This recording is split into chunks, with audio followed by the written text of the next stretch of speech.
말씀의 제목은 그때와 지금입니다. 신앙생활은 바른 인식, 올바른 깨달음에서 시작이 됩니다. 바른 깨달음은 하나님의 말씀을 통하여 얻게 됩니다. 깨달음은 우리가 깨닫는 내용뿐만 아니라 깨닫는 시점도 중요합니다. 우리가 무엇을 깨닫는가 하는 시점은 과거와 현재와 미래로 나누어집니다. 과거는 과거 속에서는 절대로 깨달아질 수가 없습니다. 올바로 인식될 수가 없습니다. 과거는 언제나 현재를 통해서만 바르게 인식이 됩니다. 그래서 역사학자들이 역사책을 저술하는 것입니다. 현재를 통하여 과거를 인식하는 자세를 우리는 평가라고 합니다. 자기를 인식할 때는 자기 평가, 한 나라를 인식할 때에는 나라의 역사적인 평가, 이렇게 말합니다. 어느 순간 우리가 이제와 돌이켜 생각해 보니 하는 말을 할 때가 있습니다. 이제와 돌이켜 생각해 보니, 그 시간이 바로 자기가 살아온 삶을 평가하는 순간입니다. 그때야 비로소 우리는 우리의 과거를 올바로 인식하고 정리정돈하게 됩니다. 현재도 현재 속에서는 바르게 인식할 수가 없습니다. 오직 미래를 통해서만 현재를 바르게 인식할 수 있습니다. 미래를 통하여 현재를 깨닫는 태도를 우리는 소망이라고 부릅니다. 장차 이루게 될 소망이 오늘 우리가 경험하고 있는 모든 일들을 올바로 해석하게 해주기 때문입니다. 미래의 소망이 오늘 우리가 당하고 있는 고난과 고통에 바른 의미와 가치를 부여해 줍니다. 올바른 신앙생활은 과거와 현재와 미래에 대한 올바른 깨달음에서 시작이 됩니다. 바울의 편지를 읽어보면 그가 얼마나 바르고 깊고 건강하게 자기 자신을 인식하고 있는지 발견하게 됩니다. 오늘의 본문 말씀에서도 바울은 철저하게 자기 이해를 하는 모습을 우리에게 보여주고 있습니다. 바울은 그때와 지금이라는 시간적인 대조를 통하여서 자기가 어떻게 변화되었는지를 고백합니다. 그는 허물과 죄로 죽었던 너희를 살리셨도다. 그때에는 죄와 허물과 죄로 죽어 있었습니다. 허물은 어김입니다. 빗나감입니다.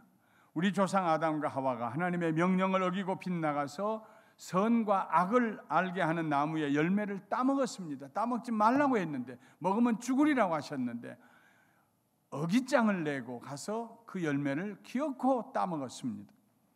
그러자 즉시로 죄가 세상에 들어왔습니다. 그러므로 허물과 죄는 하나님을 의도적으로 떠나서 범한 죄를 의미합니다. 그때 우리는 영적으로 볼 때 하나의 시체에 불과하게 되었습니다. 그런데 시체에 불과했던 그때 우리가 지금은 살아났습니다. 우리의 수고와 노력으로 살아난 것이 아닙니다. 살아나는 일은 우리가 할 수 있는 그런 종류의 일이 아닙니다. 죽는 일은 우리가 할 수 있었습니다. 하나님의 뜻을 거역하고 범죄함으로 죽음의 길로 들어가는 길은 우리가 할 수 있었습니다. 그러나 사는 능력은 우리에게 없었습니다. 흔히 잘못된 길로 걸어가는 사람을 가리켜 우리는 말하기를 죽을 줄만 알지 살 줄은 모른다고 합니다. 죽을 줄만 알던 우리들을 하나님께서 살려주셨습니다. 그것이 은혜입니다. 그때에는 죽었는데 지금은 살아났다. 이 진리는 바울에게 있어서 천지가 개벽하는 그런 깨달음이었습니다. 그가 죽었을 때에는 죽은지 몰랐습니다. 자기는 율법을 따라 가장 완전하게 하나님을 섬기고 있다고 생각했습니다. 그런데 예수님을 만나고 영적으로 살아나자 그때까지 자기가 시체와 같은 삶, 죽음의 삶을 살아왔다는 것을 깨닫게 되었습니다. 지금 그때를 되돌아보고 깨달았다는 말씀입니다. 바울은 이 복음을 전하기 위하여서 그가 다닐 수 있는 모든 곳을 방문했습니다. 그리고 탄식했습니다. 이제 더 갈 데가 없다. 많은 사람들이 그의 복음을 듣고 죽음에서 살아났습니다. 죽었다가 살아난 그리스도인들의 경험은 누구에게나 동일합니다. 바울이 했던 말, 그는 허물과 죄로 죽었던 너희를 살리셨도다. 이 고백은 모든 성도들의 고백입니다. 허물과 죄로 죽었던 우리를 그가 살리셨도다. 사랑하는 성도 여러분, 그 고백 때문에, 그 깨달음 때문에 오늘 이 자리에 우리가 모여서 예배드리고 계신 줄 믿습니다. 바울은 그가 죽었을 때 어떤 모습을 하고 있었는가를, 좀 부끄러운 모습이지만 그러나 담대하게 고백합니다. 그때 너희는 그 가운데서 행하여 이 세상 풍조를 따르고 공중의 권세 잡은 자를 따랐으니 곧 지금 불순종의 아들들 가운데 역사하는 영이라. 바울이 다른 사람에게 하는 얘기가 아닙니다. 자기 자신을 포함해서 모든 사람들에게 하는 얘기입니다. 예수님을 만나기 전에 우리가 영적으로 죽었을 때에는 마치 몽유병 환자처럼 살았습니다. 슬립 워커. 몽유병 환자는 수면 중에 벌떡 일어나서, 자다가 벌떡 일어나서 아무런 의식도 없이 걸어다니는 사람을 말합니다. 분명히 잠은 침대에서 들었는데 잠이 깬 곳은 아래층 소파입니다. 왜 여기를 내려왔지? 어떻게 내려왔지? 몽유병입니다. 우리가 죽었을 때에는 몽유병 환자처럼 공중의 권세 잡은 자 사탄을 따라 살았습니다. 왜 그렇게 살아야 하는지 의식하지도 못한 채 이 세상의 풍조에 떠밀려 살았습니다. 다른 사람들이 다 그러니까 나도 하고 살았습니다. 이 세상의 방식을 쫓아 그렇게 사는 것이 성공의 비결이라고 생각하고 살았습니다. 어떻게 하든지 남을 속일 수 있다면, 들키지만 않는다면, 내가 더 가질 수만 있다면 그것이 행복의 조건인 줄 알고 살았습니다. 이 세상의 흐름을 따라 살았습니다. 한 번도 역류해 본 적이 없습니다. 그런데 이 세상의 영인 사탄의 지배 아래 살아가다 보면 결국 하나님을 대적하게 되고 불순종하는 삶을 살게 됩니다. 하나님을 대적하고 불순종하는 삶의 열매는 무엇입니까? 바울은 말합니다. 전에는 우리도 다 그 가운데서 우리 육체의 욕심을 따라 지내며 육체와 마음에 원하는 것을 하여 다른 이들과 같이 본질상 진노의 자녀이었더니, 성경이 말하는 육체는 우리들의 살과 뼈와 피를 의미하지 않습니다. 성경이 말하는 육체는 우리들의 타락한 본성을 말합니다. 그러므로 육체와 마음의 욕심은 타락한 본성이 열망하는 것들입니다. 타락한 본성은 지적으로 왜곡된 생각을 하게 합니다. 옳지 않은 일을 옳다고 주장하게 만듭니다. 옳고 그름의 경계선이 자기 욕심에 있습니다. 자기에게 유익이 되면 옳고 손해가 되면 옳지 않습니다. 타락한 본성은 지성에뿐만 아니라 정서에도 영향을 끼칩니다. 아름다움과 추함의 기준이 자기에게 있습니다. 자기의 욕정을 채워주는 모든 것들은 다 아름답게 보입니다. 아름다움을 객관적으로 보고 함께 즐기려고 하지 않습니다. 무엇이든지 아름답다고 생각하는 것은 그것이 꽃이든지 물건이든지 사람이든지 자기고 자기 것으로 만족해야 만족스럽고 자족하고 그리고 행복하고, 그리고 결과는 자기가 가졌던 그 모든 것을 파괴해서 뒤로 내던지며 인생을 살아갑니다. 나아가서 인간의 타락한 본성은 지성과 감성에만 영향을 줄 뿐만 아니라 의지에도 영향을 줍니다. 의지는 모든 행동의 중심을 이룹니다. 내가 이것을 해야지 하는 생각이 의지입니다. 지성과 감성이 잘못되었기 때문에 우리의 의지는 비윤리적인 행동을 하게 합니다.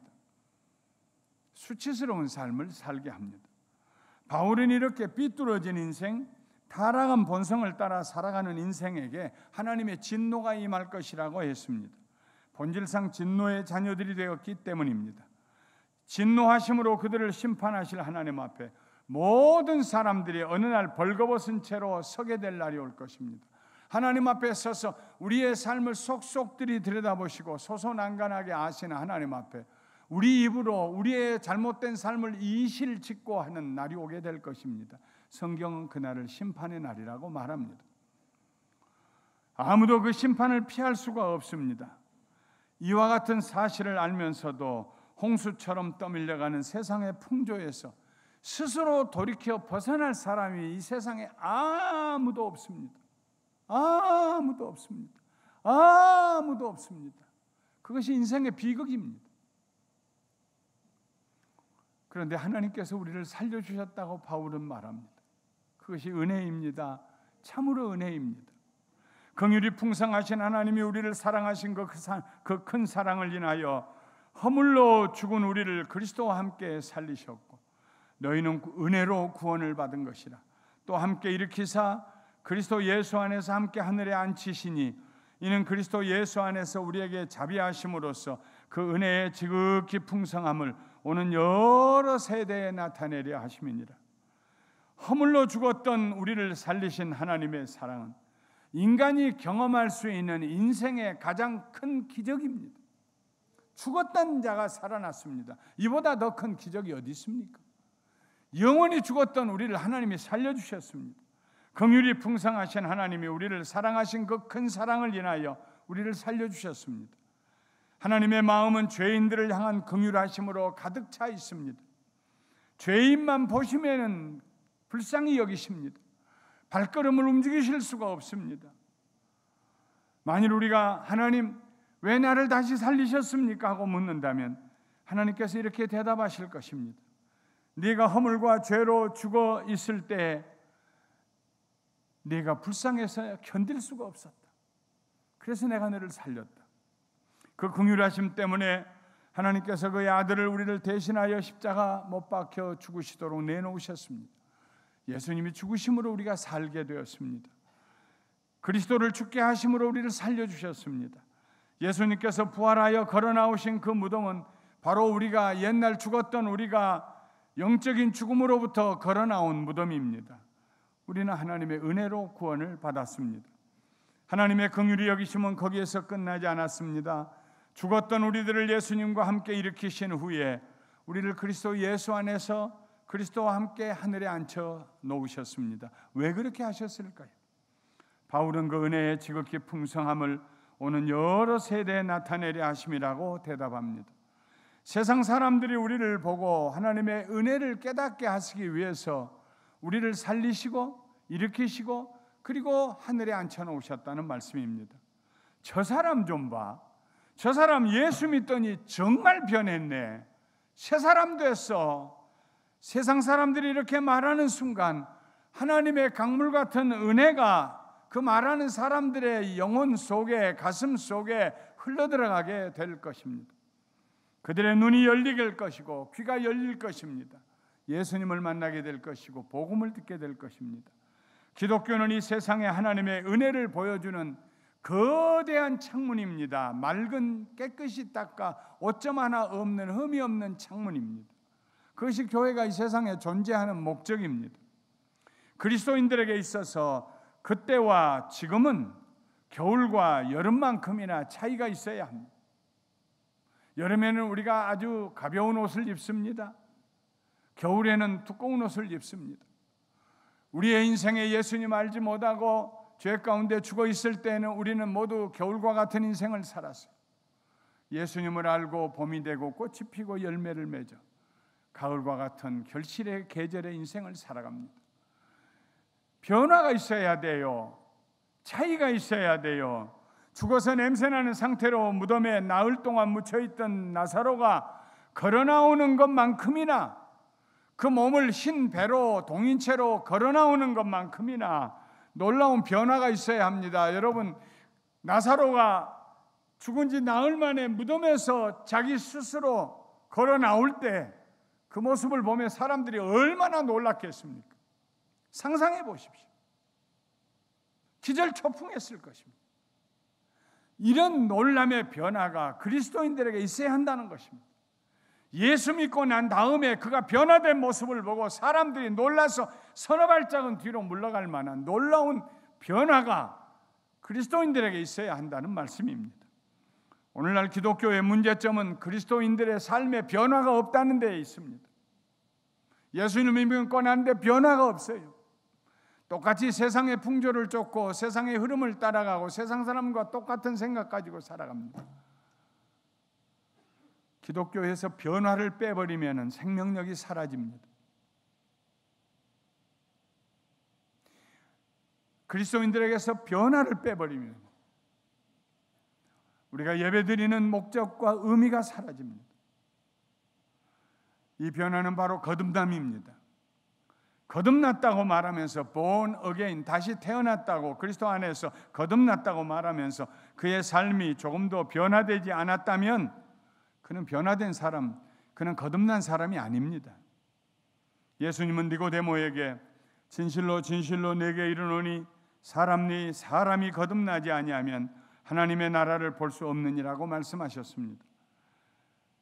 그리고는 사람이 늙으면 어떻게 다시 날 수 있습니까? 어머니 태에 다시 들어갔다 나야 합니까? 하고 묻는 니고데모에게 진실로 진실로 내게 이르노니 사람이 물과 성령으로 나지 아니하면 하나님 나라에 들어갈 수 없느니라고 대답하셨습니다. 그리고 나서 예수님은 바람을 예로 들어 설명해 주셨습니다. 바람이 임으로 불매 네가 그 소리는 들어도 어디서 와서 어디로 가는지 알지 못하나니 성령으로 난 사람도 다 그러하니라. 바람이 불면은 반드시 무엇인가 움직여야 합니다. 태풍이 불면은 나무가 중토막까지 휘게 될 것이고, 미풍이 불면 나무 끝에 이파리 하나가 파르르 떨게 될 것입니다. 예수 믿고 난 다음에는 변화가 와야 돼요. 나무잎이 하나가 떠는 것처럼 작은 변화로 시작되겠지만, 그러나 그리스도의 장성한 분량에 이르도록 계속 변화돼 가야 됩니다. 예수 믿은 그 시각 한번 변화되는 것으로 만족해서는 안 됩니다. 점점 더 변화돼 가야 돼요. 점점 더 새로워져 가야 돼요. 점점 더 하나님의 영광을 나타내는 맑은 창문의 역할을 해야 됩니다. 점점 더 밝은 등불이 되어야 하고, 점점 더 맛을 내는 소금이 되어야 합니다. 아무것도 움직임이 없다면 거기는 바람 한 점 없는 것입니다. 바람이 있으면 반드시 움직여야 합니다. 성령으로 난 사람도 거듭난 사람도 이와 같을 것이라고 했습니다. 진정으로 우리가 예수 믿고 성령으로 거듭났다면 반드시 움직임이 있어야 돼요. 변화가 있어야 돼요. 세상을 거슬러 사는 거룩한 삶이 있어야 합니다. 그것이 거듭남의 증거입니다. 그것이 하나님을 기쁘시게 하는 삶입니다. 이 변화는 우리들의 작품이 아닙니다. 저는 여러분들에게 지금 여러분을 변화되세요, 변화되세요 강요하는 말씀을 드리는 것이 아닙니다. 그렇다면 이 말씀은 윤리 도덕의 강의밖에 되지 않을 것입니다. 사랑하는 성도 여러분, 우리를 살리신 분은 하나님이십니다. 우리를 변화시켜 주실 분도 하나님이십니다. 여러분 자신을 하나님 손에 맡기십시오. 여전히 죽은 사람 흉내를 내고 서 있는 우리 자신을 볼 때 탄식하며 바울처럼, 하나님 어떻게 하면 내가 이 사망의 몸에서 벗어날 수 있을까요? 저를 변화시켜 주세요. 저를 변화시켜 주세요. 저를 새롭게 해주세요. 눈물로 하나님 앞에 기도할 때 하나님의 영이 죽었던 우리를 살리신 것처럼 우리를 변화시켜 주실 줄 믿습니다. 그리스도 안에서, 그리스도를 통하여, 그리스도와 함께 하나님께서 우리 안에 이루시는 변화를 우리가 목격하게 될 것입니다. 예수님을 믿는 우리들의 그때와 지금은 전적으로 하나님의 은혜입니다. 에베소서 2장 5절과 8절에 헬라어로 순이라는 접두사가 3번 나옵니다. 이 순은 함께라는 뜻입니다. 우리를 살리셨는데 그냥 살리신 것이 아니라 그리스도와 함께 살리셨습니다. 우리를 살리셨을 뿐만 아니라 일으키셨는데 그리스도와 함께 일으키셨습니다. 함께 살리심이 즉각적인 변화라면 함께 일으키심은 점진적인 변화입니다. 말씀을 배우고 설교를 듣고 성도의 교제를 통하여 점점 잘못된 옛날의 풍습을 벗어버리고 새로운 삶으로 변화되어가는, 그것이 일으키심입니다. 함께 살리심과 함께 일으키심 두 동사의 다른 점이 그것입니다. 또 하나의 함께가 있습니다. 함께 하늘에 앉히셨다 그랬어요. 그리스도와 함께, 그리스도 안에서. 이 함께라는 단어 속에 하나님의 한없는 은혜가 서려 있습니다. 어떻게 우리를 하나님께서 그리스도와 함께 하나가 되게 하셨습니까?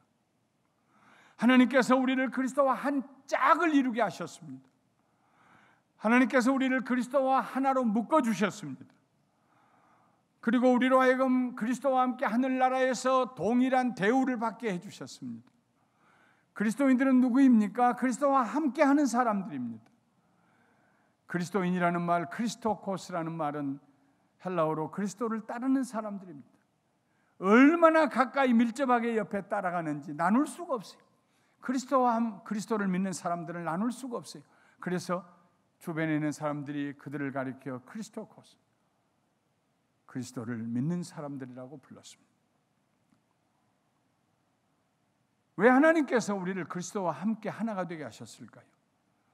하나님의 넘치는 자비하심과 끝없는 사랑과 풍성한 은혜를 두고두고 온 세상에 알리시기 위함입니다. 하나님께서 이사야 선지자를 통하여 이렇게 말씀하셨습니다. 내 이름으로 불려지는 모든 자 곧 내가 내 영광을 위하여 창조한 자를 오게 하라. 그를 내가 지었고 그를 내가 만들었느니라. 이스라엘 백성을 두고 하신 말씀만이 아닙니다. 예수 믿고 구원받은 우리 모두를 두고 하신 말씀입니다. 하나님의 이름으로 그리스도의 이름으로 불려지는 모든 자 곧 내가 내 영광을 위하여 창조한 자를 오게 하라. 그를 내가 지었고 그를 내가 지었고 창조하였고 그를 내가 만들었느니라. 바울은 이 점을 다시 한번 강조합니다. 너희는 그 은혜에 의하여 믿음으로 말미암아 구원을 받았으니 하나님의 은혜로 우리가 살아났어요. 그 사실을 믿을 때 우리가 하나님의 능력이 우리 속에 임하여서 우리는 산자가 됩니다. 너희는 그 은혜에 의하여 믿음으로 말미암아 구원을 받았나니 이것은 너희에게서 난 것이 아니요 하나님의 선물이라. 행위에서 난 것이 아니니 이는 누구든지 자랑하지 못하게 하려 함이니라. 거듭남은 우리의 행위에서 오지 않습니다. 하나님께서 그가 행하시는 일들 중에 어느 한 부분도 털끝만큼도 우리의 도움을 필요로 하지 않으십니다. 천지를 창조하실 때도 하나님 다 하셨어요. 우리를 구원하실 때도 하나님 다 하셨어요. 우리를 변화시키실 때도 하나님이 하시고 우리에게 믿음을 주실 때도 하나님이 하십니다. 은혜입니다. 은혜 위에 은혜입니다. 성부 하나님께서 뜻을 세우시고 성자 하나님께서 그 뜻을 이루기 위해 세상에 십자가에 달리셨고 성령 하나님께서 하나님의 뜻과 예수님의 행하신 이루신 그 뜻을 우리에게 이루어지기 위해서 우리와 동행하시고 우리의 보혜사가 되시고 우리 곁에 계십니다.